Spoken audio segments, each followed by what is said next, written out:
10 апрел президенти ҷумҳурии Тоҷикистон пешвои миллат муҳтарам Эмомалӣ Раҳмон бо раиси Маҷлиси миллии Маҷлиси олии ҷумҳурии Тоҷикистон, раиси шаҳри Душанбе муҳтарам Рустами Эмомалӣ дар кӯчаи Абдулаҳад Қаҳорови пойтахт корхонаи дузандагии ҷамъияти дорои масъулияти маҳдуди Гардиро ба истифода доданд.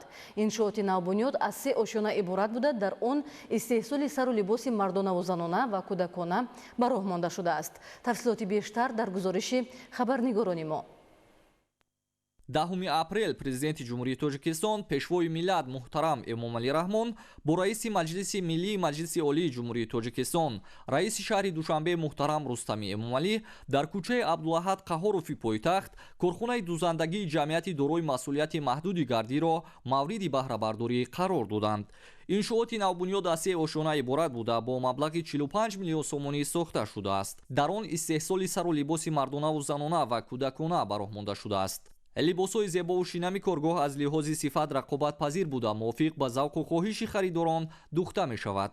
корхонаи навбунёд дар доираи татбиқи ҳадафи 4 миллии саноатикунонӣ бо суръати кишвар роҳандозӣ гардида, барои истеҳсоли маҳсулоти мувофиқ ба стандартҳои байналмилалӣ мутахассисони соҳибтаҷриба ба кор ҷалб гардиданд.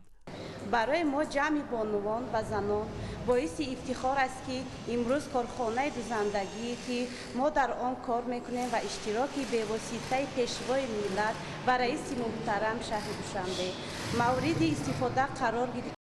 در این زمینه با صاحب که خانه مذکور را تشکیل کرد و ما زنان را به جای معاش خوب تامین می‌کنیم. منتدار همه زنان و بانوان کارخانه دوزندگی را بند برطرف ما در این اشیای که میبرد اگر کامیابی دیده شد نیز آن را میتوانند از نو کار کرده باز با استحصال وارد کنیم. یعنی که اشیای خام در دستگاه مذکور عموما اصراف کردن نمیشود. با تشبث اساسگار اصول و عادت ملی پیشوای ملت که جوانان را دستگیری میکند با صاحب جای کار هستیم.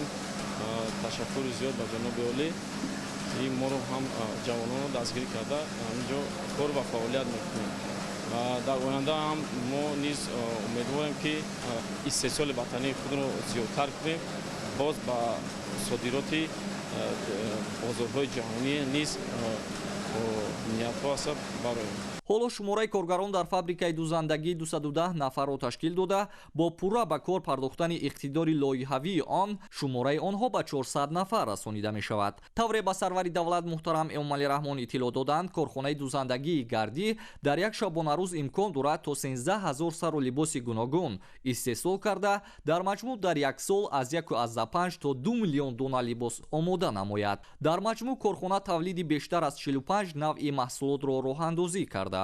иқтидори тавлидотӣ ва сифати маҳсулот имконият медиҳад ки минбаъд сару либоси он рақобатпазиру ивазкунандаи воридот дар бозорҳои кишвар бошад ва ҳамчунин ба содирот равона гардад. корхонаи нав дар доираи дастуру супоришҳои пешвои миллат муҳтарам Эмомалӣ Раҳмон ба хотири рушди соҳаи насоҷии кишвар ва роҳандозии истеҳсоли маҳсулоти ниҳоӣ аз ҷониби соҳибкори ватанӣ Абдураҳмон Мухтошев бунёд гардидааст.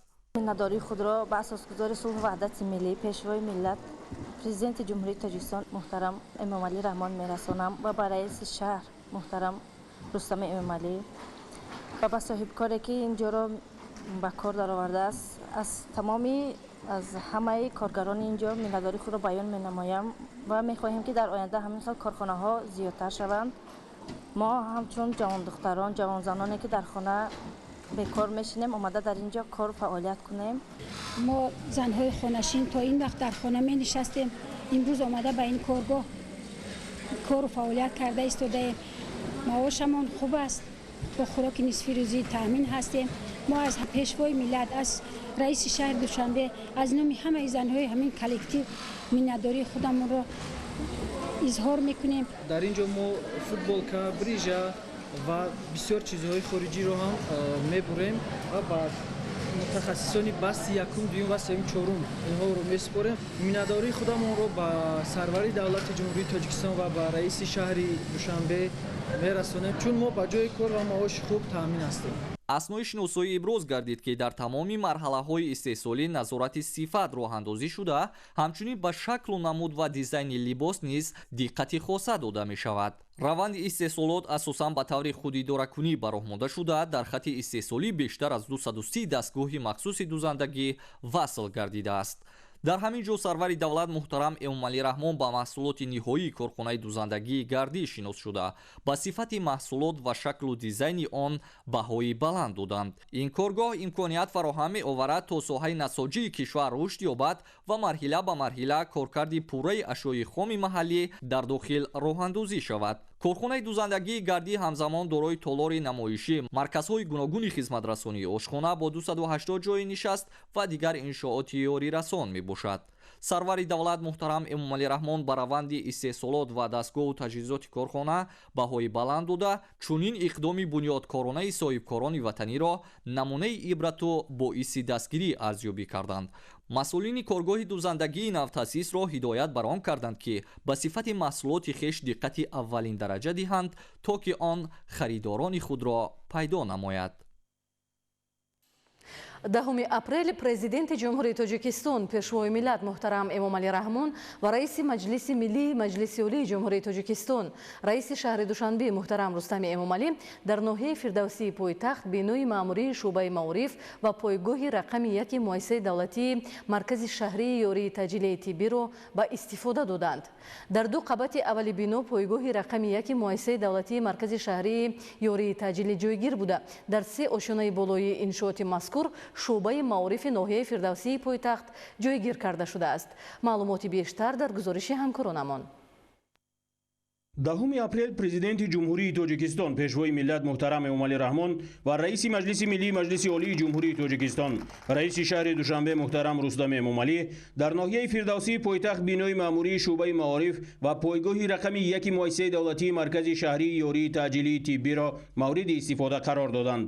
иттилоъ дода шуд ки иншоот дар доираи бунёдкорӣ ба истиқболи ҷашни 35-солагии истиқлоли давлатии ҷумҳурии Тоҷикистон дар масоҳати 19 садяк замин бунёд шуда, дар он шароити хуби корӣ барои кормандон фароҳам меояд. бинои нав аз 5 ошиёна ва таҳхона иборат буда, барои ҳар ду идораи давлатӣ 42 ҳуҷраи корӣ дорад. иншооте ки мо бунёд кардем тарҳи замонавӣ дошта бо харҷи 5 миллиону 834 ҳазор сомонӣ қомат афрохтааст. дар оянда низ кӯшиш мекунем ки дар бунёди иншоотҳои муҳим саҳми худро гузорем. дар ду қабати аввали бино пойгоҳи рақами 1 муассисаи давлатии маркази шаҳрии ёрии таъҷилӣ ҷойгир аст. он дар доираи татбиқи барномаи рушди иҷтимоию иқтисодии шаҳри Душанбе барои давраи то соли 2025 бунёд гардидааст. пойгоҳ аз 18 ҳуҷра иборат буда, дар он қабули беморон ва ёрии таъҷилии тиббӣ сурат мегирад. пойгоҳи рақами 1 маркази шаҳрии ёрии таъҷилӣ бо доруворӣ, лавозимоти соҳавӣ ва таҷҳизоти тиббии замонавӣ таъмин шудааст.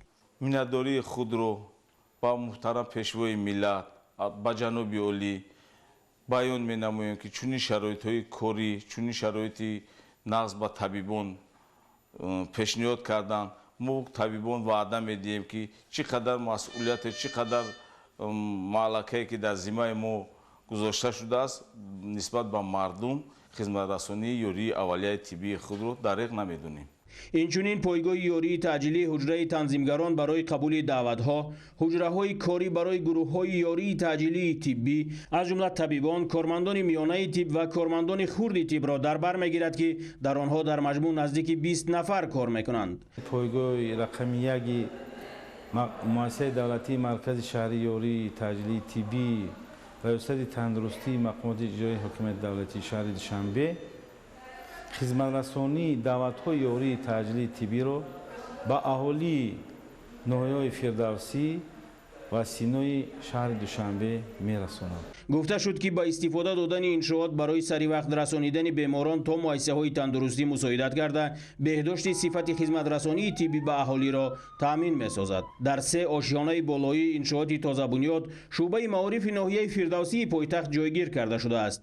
дар ошиёнаҳои 3 ва 4 ҳуҷраҳои корӣ ва дар ошиёнаи 5 толори маҷлисӣ бо 50 ҷойи нишаст ҷойгир шудааст. мо кормандони соҳаи маорифи пойтахт ифтихор аз пешаи пуршарафи худ мекунем, зеро ҳукумати давлати кишвар ба зиммаи мо кормандони соҳаи маориф яке аз вазифаҳои пурмасъулият ки инам бошад تعلیم و تربیه نسل آینده‌ساز این ملت و این دولت را واگذار نموده است. ما مسئولین ساحه معارف پایتخت برای در عمل تطبیق نمودن سیاست معارف پرورانه حکومت جمهوری تاجیکستان تلاش می نماییم که برای بلند برداشتن سطح و صفت تعلیم و تربیه نسل نورس صداقتمندانه زحمت کشیده در اجرای رسالت کسبی و انسانی خود در آبادی و سازندگی دولت صاحب استقلالمان سهم نظررس خود را گذاریم. حجره‌های کاری شعبه معارف ناحیه فردوسی شهر دوشنبه پرره با تجهیزات ضروری از قبیل جوان، میز و کرسی‌ها، کامپیوتر و دیگر لوازمات مجهز میباشد. در اینجا همچنین کتابخانه، بایگانی، آشخانه و دیگر حجره‌های یاری رسان جایگیر شده به شبکه گرمیدهی پیوست شده است. کارمندان شعبه معارف ناحیه فردوسی در سطح بلند برداشتن سطح صفت دانشی کودکان همه طرفه کوشش کرده از این امکانات‌های موجوده استفاده می‌بریم.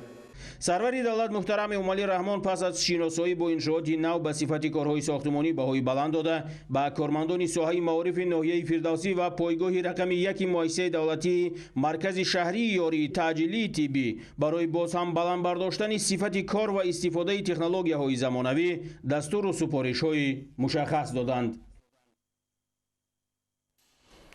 10 اپریل президенти ҷумҳурии тоҷикистон пешвои миллат муҳтарам эмомалӣ раҳмон ва раиси маҷлиси миллии маҷлиси олии ҷумҳурии тоҷикистон раиси шаҳри душанбе муҳтарам рустами эмомалӣ дар ноҳияи синои пойтахт корхонаи заргарии ҷамъияти дорои масъулияти маҳдуди ширкати кӯҳии саноатии тоҷикистону чинро ифтитоҳ намуданд. кор дар сехҳо тавассути технологияи муосири чинӣ бароҳ монда шуда иқтидори коркарди тилло дар як сол 1 тоннаро ташкил медиҳад. муфассал дар гузориши ҳамкоронамон. 10 اپریل پرزیدنت جمهوری تاجیکستان پیشوای ملت محترم امامعلی رحمان و رئیس مجلس ملی مجلس عالی جمهوری تاجیکستان رئیس شهر دوشنبه محترم رستم امامعلی در ناحیه سینای پایتخت کارخانه زرگری جمعیت دارای مسئولیت محدود شرکت کوهی صنعتی تاجیکستان و چین را افتتاح نمودند. با سرور دولت محترم امامعلی رحمان اطلاع دادند که کارخانه در مساحت 0.130 گکتار بنیاد یافته از مرکز دو آشیانه فروش طلا و سیخ‌های زرگری عبارت است. بعد مورد استفاده قرار دادن کارخانه 60 نفر ساکن پایتخت با کار دائمی و معاشی از 3000 سومانی بالا تامین شدند. در برابر آنکه دانشجو هستیم به این کارخانه آمده کار میکنیم. ما تکنولوژی را آموختیم و از عهده کار میبریم. میناداری خود را به پیشوای ملت محترم امامعلی رحمان و رئیس شهر دوشنبه رستم امامعلی میرسانیم. من اکیما ملاجمه دانشجوی کورسی دوی دانشگاه تکنولوژی عین حال در اینجا به کار تامین شدم.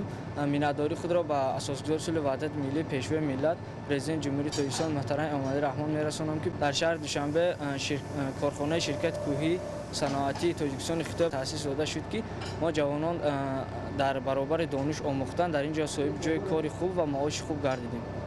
با کارهای ساختمانی کارخانه سال 2023 از جانب پیشوای ملت محترم امامعلی رحمان اساس گذاشته شده بود. در مرکز فروش کارخانه راهبر دولت محترم امامعلی رحمان با محصولات آن شناس شده به صفت کارها بهای بلند دادند. کار در سیخ‌ها توسط تکنولوژی معاصر چینی براه مانده شده اقتدار کارکرد طلا در یک سال 1 تن را تشکیل می‌دهد. در اینجا همچنین کارگران محصولات نقرگی از جمله جواهرات، آرایشات خانه و اشیای روزگار استحصال می‌کنند. در کارگاه نقره امکان است که در یک سال تا 30 تن محصولات خام کارکرد شود.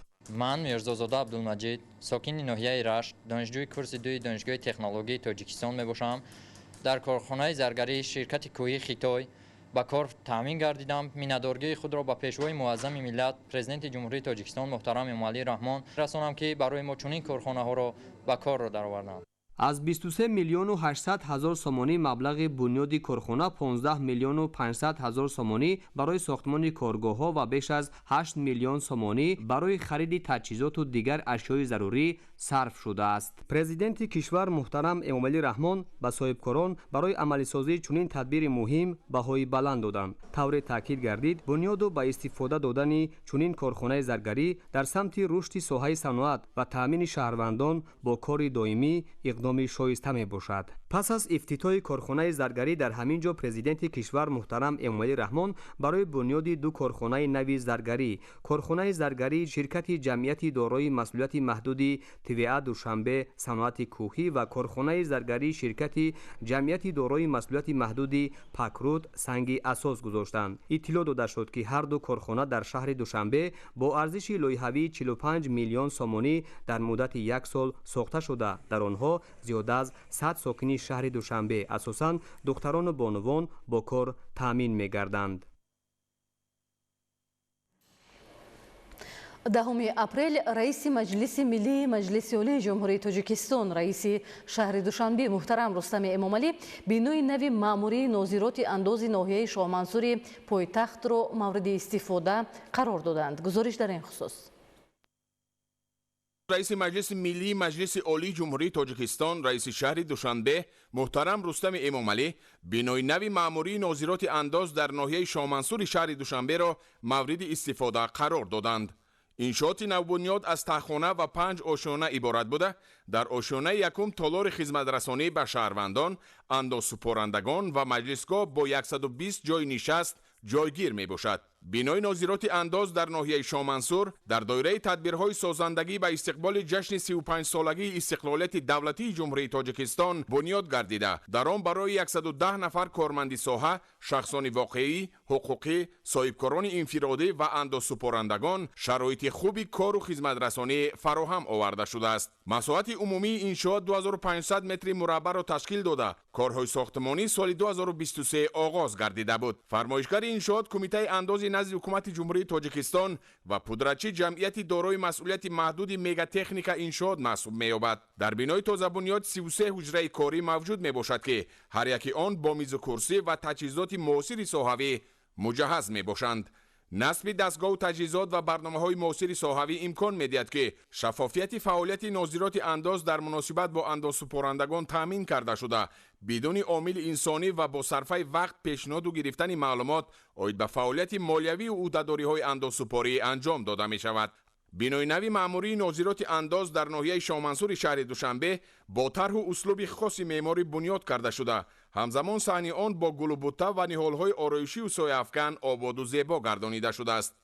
муҳтарам Рустами Эмомалӣ зимни шиносоӣ бо шароити фароҳам гардида дар ин бино ба роҳбарият ва кормандон ҷиҳати боз ҳам беҳтару хубтар ба роҳ мондани сатҳу сифати хизматрасонӣ ба андозсупорандагон дастуру маслиҳатҳои муфид доданд.